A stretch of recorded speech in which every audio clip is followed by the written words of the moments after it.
Rain slicked the cracked asphalt of Brookhaven Avenue, creating glistening pools that mirrored the dim streetlights above. The air was thick with tension, a quiet hum of danger that Leah Johnson felt in her bones. She walked with calculated steps, her oversized coat brushing against her legs, concealing both her identity and the tools of her trade. To the casual observer, she was a weary, homeless black woman, clutching a plastic grocery bag that rustled softly with her movements. But to Leah, every step brought her closer to unraveling the corruption that had plagued this part of the city for years. Leah was no stranger to prejudice. Her journey to becoming a federal agent was marked by barriers she had to break with resilience and an unyielding determination. Yet even with her badge, she knew the color of her skin, and her gender made her a target for those who wielded power carelessly. Her mission here in Brookhaven was deeply personal. She had volunteered to go undercover to investigate the brutal precinct known as the 31st. The officers there were infamous for their abuses of power, targeting minorities with impunity. Leah's heart clenched as she thought of her friend Kara, another black woman whose encounter with the 31st had ended in tragedy. Leah was determined to uncover the truth, even if it meant putting herself in harm's way. As she approached the corner of a shuttered convenience store, she felt the prickle of eyes on her back. A police cruiser rolled slowly down the street behind her, its headlights cutting through the rain. Leah didn't need to look to know who it was. She had memorized the roster of officers she was investigating, and the patrol schedule placed Lieutenant Calvin "Cal" Roberts in this area tonight. His reputation preceded him, a man as feared by his subordinates as he was by the citizens he patrolled. The cruiser pulled to a stop, and two figures stepped out. Cal, tall and broad-shouldered, exuded an air of authority laced with menace. His partner, Officer Trey Mullins, was shorter but equally intimidating, with a smirk that never quite reached his cold eyes. "Hey, you there!" Cal called out, his voice sharp and commanding. Leah turned slowly, meeting his gaze with a carefully neutral expression. "What are you doing out here?"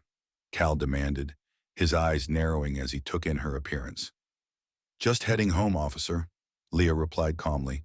Her voice was soft but steady, betraying none of the unease curling in her stomach. Cal's lip curled into a sneer. "Home? This late? In this neighborhood? You look more like you're up to no good." Leah held his gaze, refusing to shrink under his scrutiny. "I'm just trying to get home, that's all." "Let's see what you've got in that bag," Trey said, stepping closer with a leer. "Bet it's not just groceries." Leah's grip on the bag tightened involuntarily. She knew she couldn't afford to escalate the situation, but the disdain in Trey's voice ignited a spark of anger deep within her. "It's just food," she said evenly, holding the bag up. Cal snatched it from her hand, his movements deliberate and aggressive. He rummaged through the contents, pulling out a loaf of bread, a carton of milk, and a few canned goods. Finding nothing suspicious, he tossed the bag back at her feet, his sneer deepening. "What else are you hiding?" Cal demanded, stepping closer. His eyes bore into hers, searching for any sign of weakness. "I'm not hiding anything," Leah replied, her voice unwavering. "You people always say that," Trey muttered, earning a chuckle from Cal. Leah's heart pounded, but she maintained her composure. Years of training had prepared her for moments like this, but the blatant racism and abuse of power were still jarring. She knew she had to play her role convincingly while gathering as much information as she could. Cal's hands shot out, grabbing her arm roughly. "Empty your pockets," he ordered, his grip tightening. Leah winced but complied, pulling out a few crumpled bills and her ID. Cal snatched the ID and scrutinized it, his expression darkening. "Leah Johnson," he read aloud. "Doesn't sound local. What are you really doing here?" "I moved here a few months ago," Leah lied smoothly, "just trying to get by like everyone else." Cal tossed the ID back at her and leaned in close, his voice a low growl. "Listen here, Miss Johnson.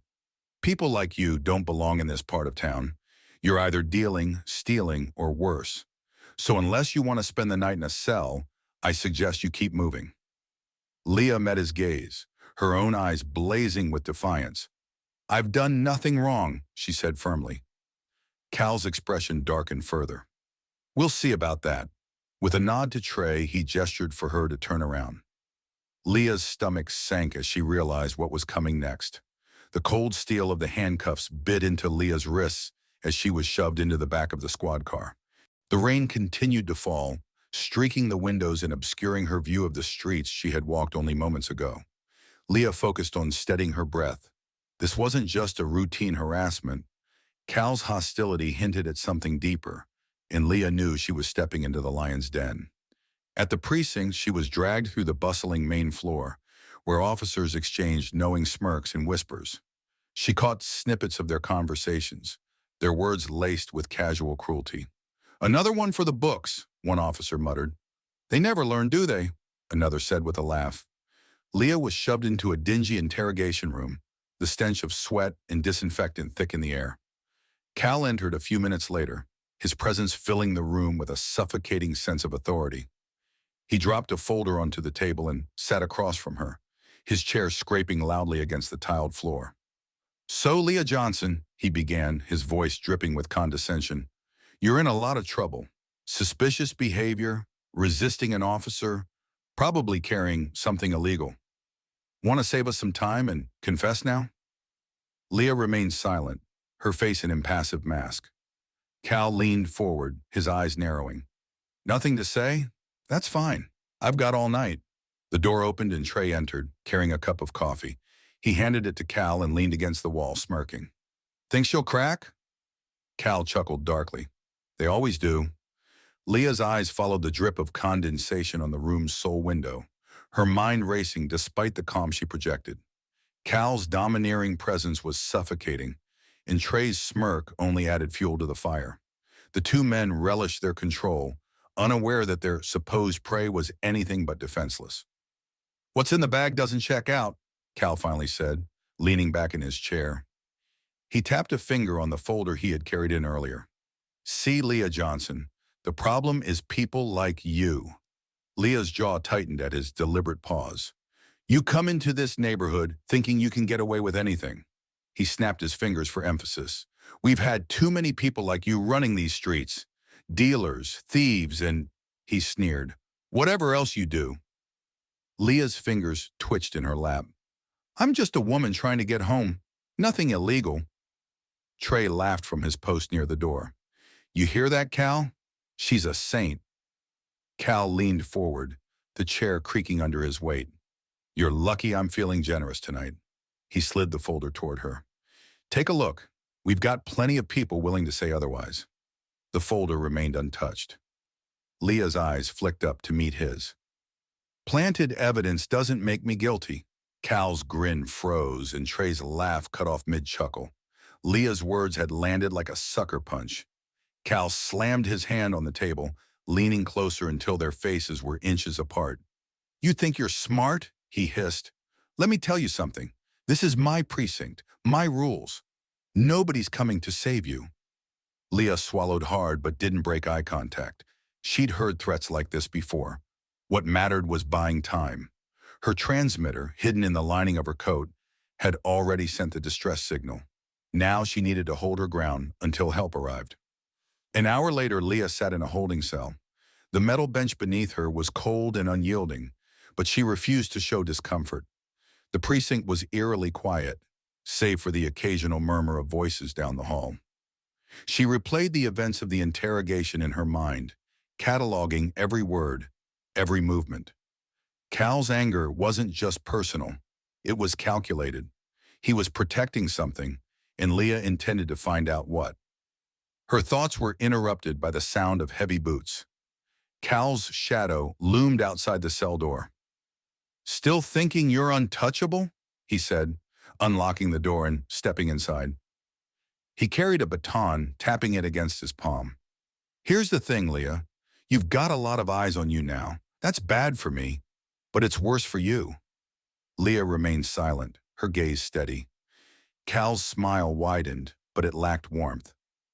"I've seen people like you crack in less time than this," he continued, "and let me tell you, it's not pretty." Leah's heart raced, but she forced herself to stay calm. The signal had gone out. Marcus, her handler, would know something was wrong. She just had to hold on. You think this badge makes you immune? Cal sneered, leaning close. Out here, your kind learns quick, or they don't learn at all. The precinct was silent when the first breach team entered. Marcus Green, Leah's handler and a seasoned FBI agent, led the team. He'd worked with Leah long enough to trust her instincts, and the distress signal had confirmed his worst fears. Move, Marcus ordered, his voice sharp but controlled. The agents fanned out, sweeping through the corridors with practiced precision. Every second counted. Leah's life depended on it. In the holding area, Cal froze as the sound of footsteps approached. His face contorted with anger and panic. What the hell is this? He snarled, turning to Leah. Leah's lips curled into a small smile. Checkmate. The door burst open, and agents poured in, weapons drawn. Freeze! Hands where we can see them! Cal's baton clattered to the floor as he raised his hands, his face a mask of fury. Trey, who had been lurking outside the cell, bolted down the hallway but was quickly subdued. Marcus approached Leah, his expression unreadable. You okay? Leah nodded, standing as he unlocked the cell. Thanks for the assist, but we're not done here. Back at headquarters, Leah debriefed the team, her voice steady despite the adrenaline still coursing through her veins. Cal's protecting something bigger. The way he targeted me wasn't random. He knows more than he's letting on. Marcus leaned back in his chair, his expression thoughtful. We've got enough to hold him for now. But if this goes deeper, we need more. Leah pulled out a small USB drive. This was in his office. Surveillance footage, logs, and names. A lot of names. Marcus's eyes widened. Good work. Let's see what we're dealing with. As the team combed through the data, a chilling pattern emerged. The names on the list weren't just local dealers or small-time criminals. They included city officials, business owners, and even other law enforcement officers. Leah's stomach churned as she recognized one of the names, a high-ranking city council member with ties to organized crime. This isn't just about the 31st, Marcus said grimly. This is a network. Leah nodded, determination hardening her resolve. And we're going to bring it down. With the evidence in hand, the FBI orchestrated a sting operation. Leah insisted on being part of it, despite Marcus's reservations. You've already been through enough, he argued. That's exactly why I have to see this through, Leah replied. These people need to know they can't keep doing this. The plan was set. Leah would go undercover one final time, posing as a potential informant to draw out the key players. The stakes were higher than ever, but Leah's resolve never wavered. The operation unfolded with precision. Cal and several high-ranking conspirators were arrested, their crimes exposed in a blaze of media coverage. Leah stood at the center of it all, her courage and tenacity turning the tide against the corruption that had festered for so long. In the aftermath, Leah visited Cal in his holding cell. His defiance had crumbled, replaced by bitterness. You think you've won? He spat. Leah's gaze was steady. This isn't about winning, it's about justice, something you'll never understand. As she walked away, Leah felt a sense of closure. The fight wasn't over, but for the first time she saw a path forward, not just for herself, but for the community she had vowed to protect. Months later, Brookhaven began to heal. The precinct was restructured, its officers held accountable. Leah continued her work, driven by the belief that change was possible. And though the scars of her ordeal remained, they only fueled her determination to stand against injustice, no matter the cost. Just as Leah began to regain her footing, whispers of retaliation spread through Brookhaven. Anonymous threats were left at her temporary office, crudely written notes laced with malice. It was clear that the network she had begun to dismantle was not entirely extinguished.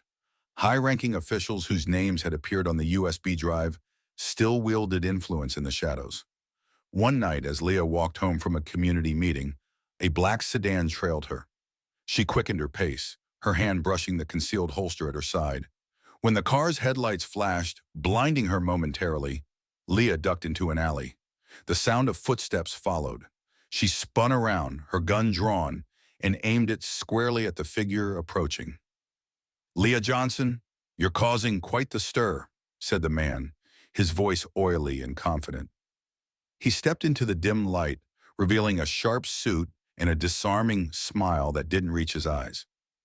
"Who are you?" Leah demanded, her grip steady.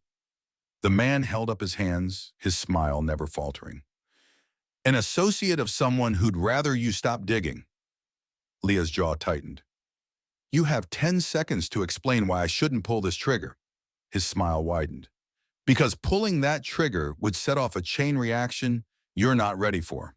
Before Leah could respond, a sharp bang echoed in the alley, but it wasn't from her gun. The man's eyes widened in shock as he stumbled backward, clutching his side. A second gunman, hidden in the shadows, had fired. Leah dived behind a dumpster as bullets ricocheted around her. Leah's heart pounded as she crouched behind the dumpster, her breath shallow and her pulse racing. The shots reverberated through the narrow alley, their sharp cracks cutting through the night like a violent symphony. The man in the suit groaned as he collapsed against the wall, blood seeping through his fingers where he clutched his wound. Leah's eyes darted to the shadowy figure responsible for the attack. She could make out little more than a silhouette, the muzzle of their weapon gleaming faintly under the pale glow of the alley's single flickering light. Leah had seconds to act. Rolling to the side, she positioned herself behind a stack of crates, her weapon drawn. "Drop your weapon!" she barked, her voice commanding but steady. The figure didn't respond verbally but raised their weapon again, this time aiming toward Leah's cover. A spray of bullets tore through the crates, splinters flying in all directions. Leah returned fire, forcing the shooter to dive behind a fire escape. The man in the suit coughed, his voice weak. "You don't know what you've started." Leah ignored him, her focus locked on the shadowy figure. She knew she couldn't afford to let them escape. They were a direct link to whoever was pulling the strings. Then, in a calculated move, Leah fired a round into the fire escape's rusted support beam.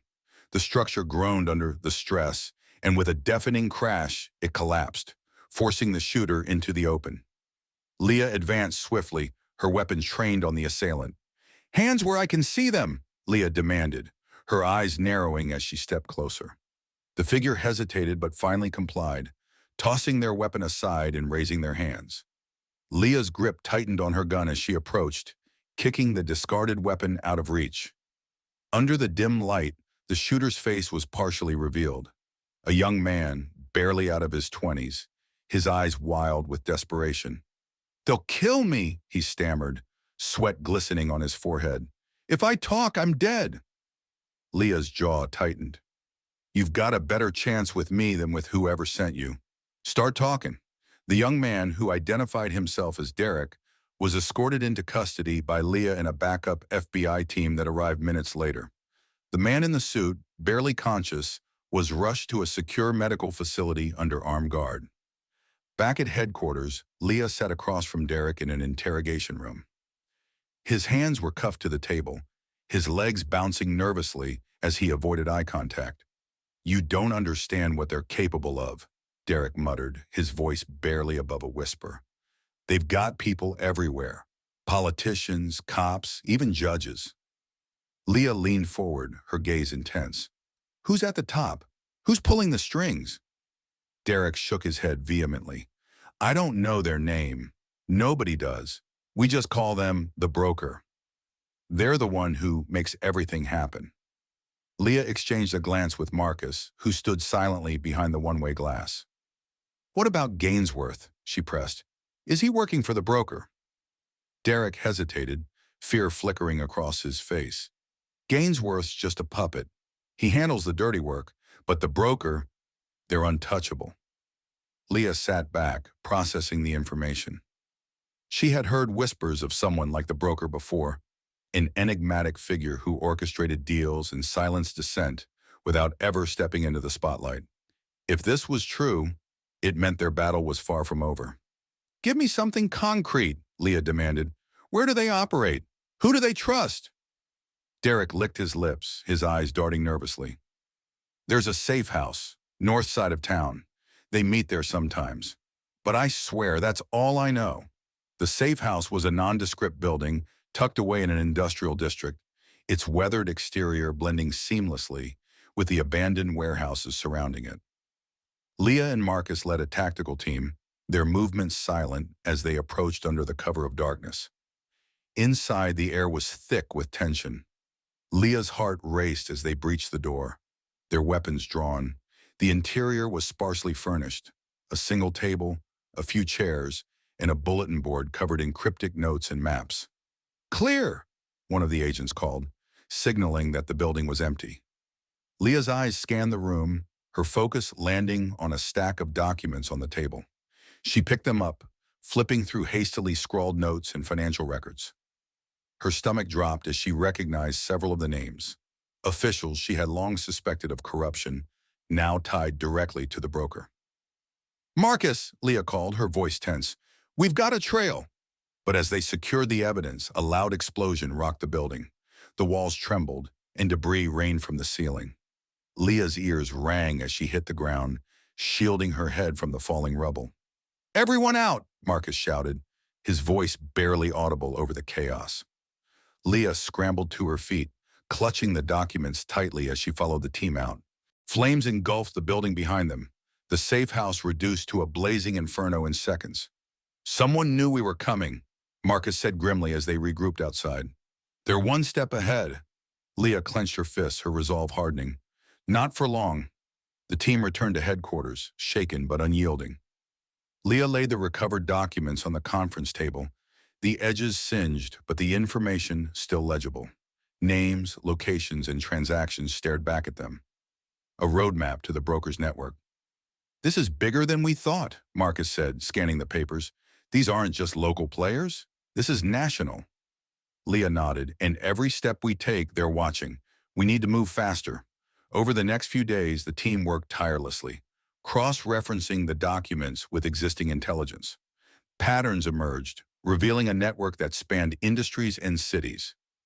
Each new lead brought them closer to the broker, but the danger grew with every discovery. With the evidence mounting, Leah and Marcus devised a plan to draw out the broker. Using the recovered documents, they leaked false information about a high-stakes meeting at an abandoned shipping yard. The goal was simple: force the broker's hand. "This has to be airtight," Leah said during the briefing. "One slip and they'll disappear for good." The team set up surveillance, covering every angle of the shipping yard. Leah, disguised and armed, posed as a key player in the network, ready to confront whoever arrived. As the night wore on, tension filled the air. Then a convoy of black SUVs pulled into the yard, their headlights cutting through the darkness. Leah's earpiece crackled as Marcus whispered, "This is it. Stay sharp." The SUVs came to a stop, and a figure emerged, a tall, imposing man with a cold demeanor. Leah's breath caught as she recognized him from the recovered documents. This was no ordinary lieutenant.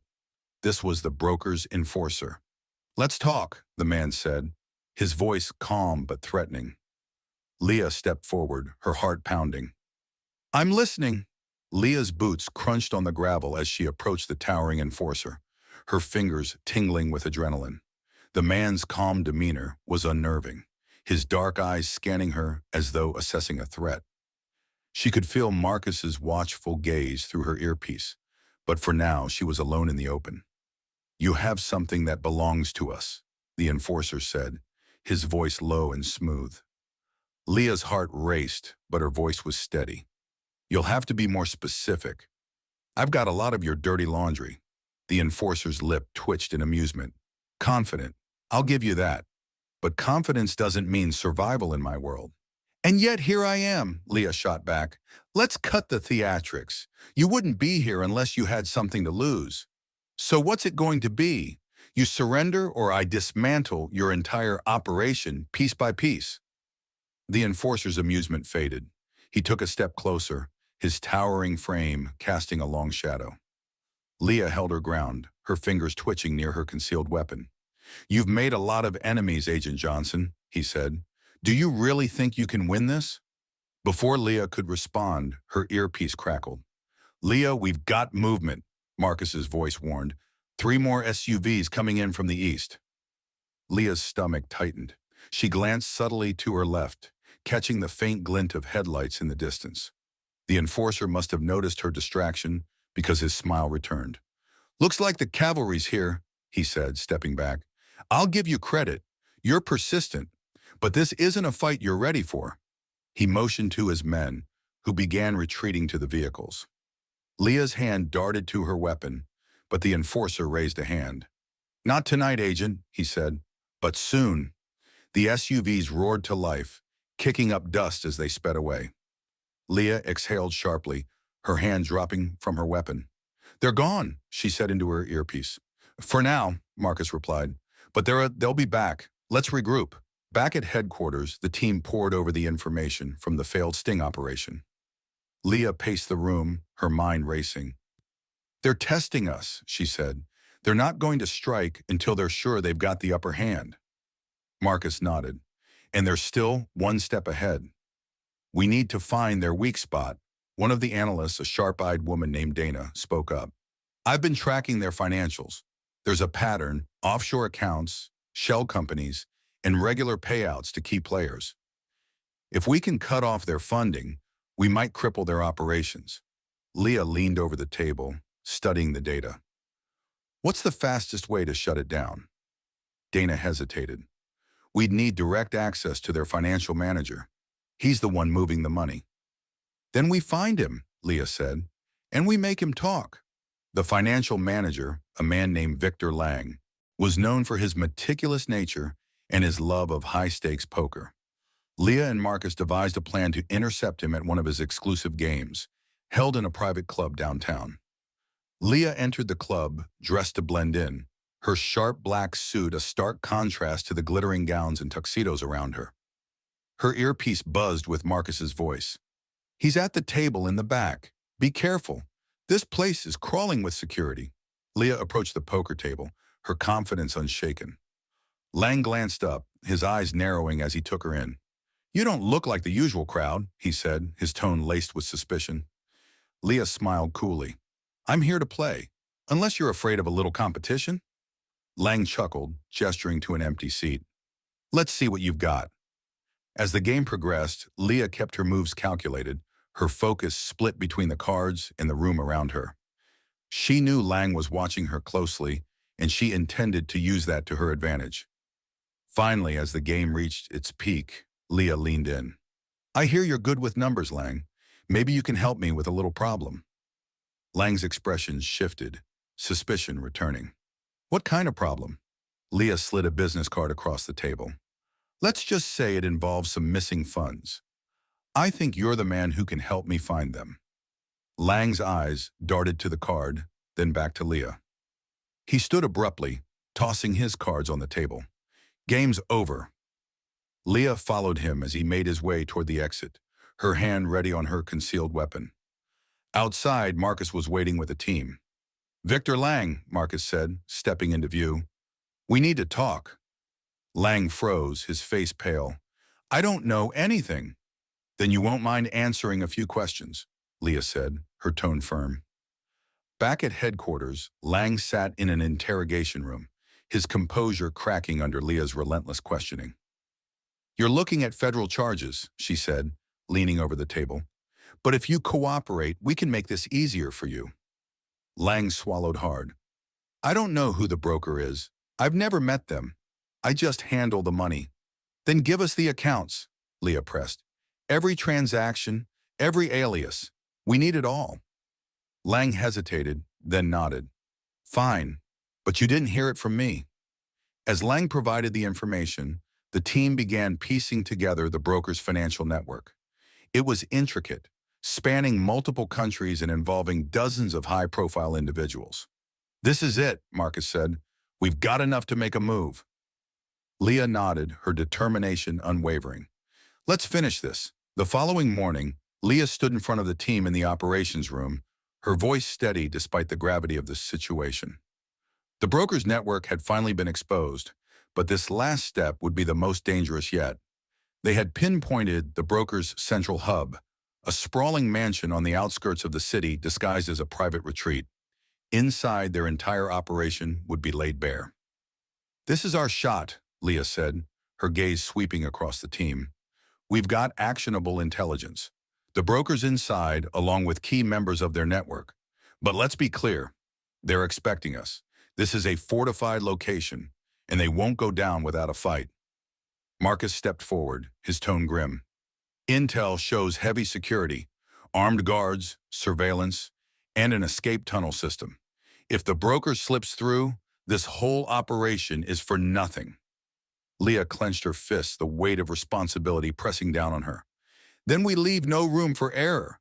Teams Alpha and Bravo, you'll breach from the west and east wings. Delta, you'll secure the perimeter and block escape routes. Marcus and I will lead the main assault through the central entrance. A murmur of assent rippled through the room. Leah's resolve was palpable, and it rippled through her team like electricity. This was the moment they had been building toward, and failure was not an option. Under the cover of darkness, Leah and Marcus led the convoy to the mansion. The air was thick with tension as the teams prepared for the assault. Leah adjusted her gear, her mind racing through the plan. Every step, every contingency had been rehearsed, but she knew chaos was inevitable once the breach began. "Stay sharp," Marcus said, his voice low as he checked his weapon. "They'll throw everything they've got at us." Leah nodded, her jaw tight. "We've faced worse." The signal came and the teams moved as one. Explosions ripped through the quiet night as the breach charges detonated. Leah and Marcus stormed the central entrance, their weapons raised as smoke filled the air. The guards inside were caught off guard, their resistance frantic but disorganized. "Clear!" Leah shouted as they advanced, each step bringing them closer to the heart of the operation. In the control room, Dana's voice crackled over the comms. "Leah, you've got movement on the north wing. It looks like the broker is trying to slip out through the tunnels." Leah's stomach tightened. "Marcus, take Bravo and secure the tunnels. I'll head to the north wing." Marcus hesitated for a fraction of a second before nodding. "Stay safe." Leah moved swiftly through the mansion, her senses heightened. She knew time was running out. The north wing was eerily quiet, the opulence of the surroundings clashing with the violence that had erupted moments ago. She rounded a corner and froze. At the end of the hall stood the broker, a figure she hadn't fully anticipated.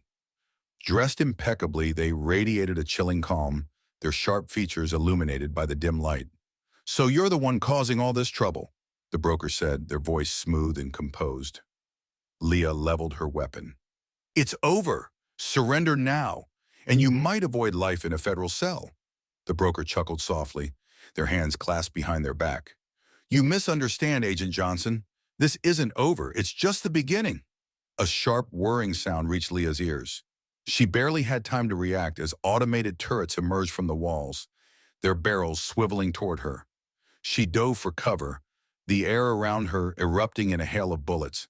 "You're good, Agent," the broker called over the cacophony, "but you've underestimated me." Pinned down by the automated defenses, Leah worked quickly to disable the threat. Her eyes darted around the hall, catching sight of a control panel embedded in the wall. She fired a precise shot, shattering the panel and silencing the turrets. Emerging from cover, she saw the broker retreating through a hidden passage. Leah pursued, her determination unwavering. The passage was narrow and dark, twisting through the mansion like a labyrinth. The sound of the broker's footsteps echoed ahead, urging Leah forward. "Running won't save you," she called, her voice sharp. A metallic clang echoed as the broker disappeared through a reinforced door. Leah approached cautiously, her heart pounding. The door was ajar, leading into a cavernous room filled with monitors, files, and servers, the nerve center of the operation. The brokers stood at the center, their calm facades slipping for the first time. "You've been a thorn in my side, Agent Johnson," they said, their voice cold. "But you've made one critical mistake. You've underestimated how far I'm willing to go." Suddenly, the broker lunged at Leah, grappling with her for control of her weapon. Leah twisted free, slamming them into a row of servers. The broker gasped, winded but defiant. "You're just a pawn in a bigger game," they hissed. "Taking me down won't change that." Leah pinned them against the wall. "Then I'll keep taking down everyone who thinks they're untouchable." The room felt alive with tension, monitors casting a blue glow over rows of servers. Leah tightened her grip on her weapon as the broker smirked. "This is your moment to back out," the broker said. "Destroy me, and the chaos you unleash will be catastrophic." Leah's eyes narrowed. I'm not the one who destroyed the city. That was you. She aimed at the nearest server and fired. The shattering glass and sparks ignited the room into chaos. Alarms blared, red lights flashing as the broker's calm demeanor fractured for the first time. You fool, they shouted. Do you even know what you're tampering with? Leah advanced, forcing the broker toward a console. All I need to know is how to shut this entire operation down. The broker lunged, their hand darting toward a concealed weapon. Leah reacted instantly, disarming them with a swift kick. The weapon skidded across the floor as the broker staggered back. Give me the codes, Leah demanded, her voice sharp. You think taking me down changes anything? The broker sneered. The corruption you're fighting runs deeper than you realize. Meanwhile, Marcus and Bravo team were locked in a fierce firefight in the tunnels. The narrow passageways amplified every gunshot, making the battle deafening.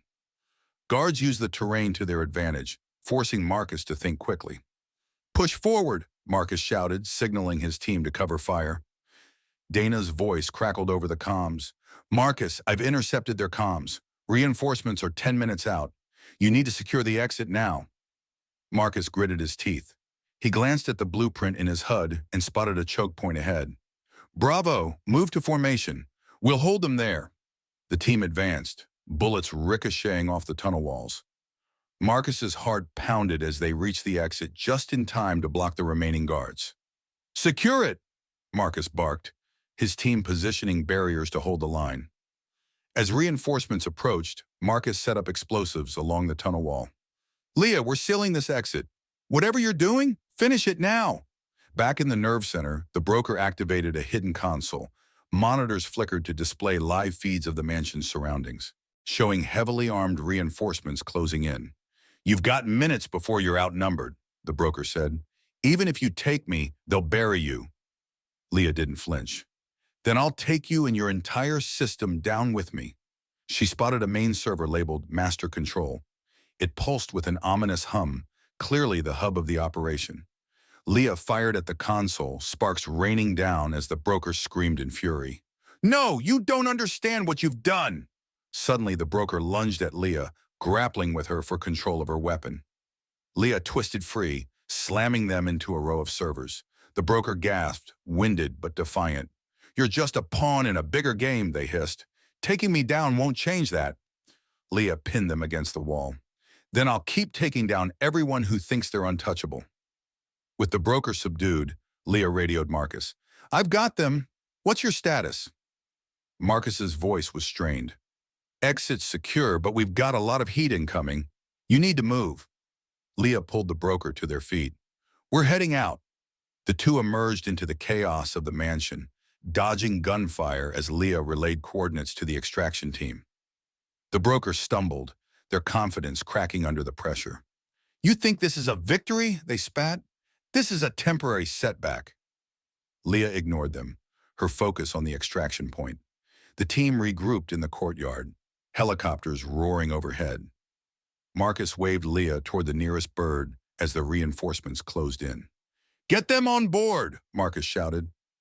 Leah shoved the broker into the helicopter before turning to cover Marcus's retreat. She fired into the advancing guards, each shot precise. Move, Marcus! He sprinted toward the chopper, diving in as it lifted off.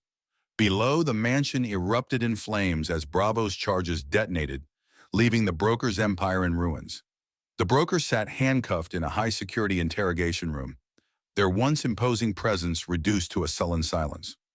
Leah watched from the other side of the glass, her reflection staring back at her as she contemplated the weight of what they had accomplished. Marcus stepped beside her. It's done. The network's dismantled. Leah nodded but didn't look away. It's a start, but they're right. This corruption goes deeper than we ever imagined. Then we keep fighting, Marcus said firmly, one step at a time. Inside the room, the broker finally broke their silence. You think you've won? You're naive if you believe this ends with me. Leah entered the room, her presence commanding. She leaned across the table, meeting the broker's defiant gaze. It doesn't end with you, she said, but you're where it starts. Weeks later, Leah stood on the steps of the federal building. the morning sun casting a warm glow over the city. Reporters clamored for her attention, but she ignored them, her focus on the families and communities that had suffered under the broker's reign. Dana approached, holding a tablet. The final arrests are being processed. This case is going to set a precedent. Leah nodded. Good. Let it be a warning to anyone who thinks they're above the law. As the crowd dispersed, Leah took a deep breath. The fight against corruption was far from over, but for the first time she felt the tide turning. With allies like Marcus and Dana by her side, she knew they could make a difference. Walking away from the steps, Leah allowed herself a rare moment of hope. Justice had been served, and the path forward, though fraught with challenges, was one she was ready to face head-on. Thank you for watching this video. If you enjoyed it, please support me by clicking the logo in the bottom right corner to subscribe to my channel. This way you won't miss any of the exciting stories coming up. Thank you so much.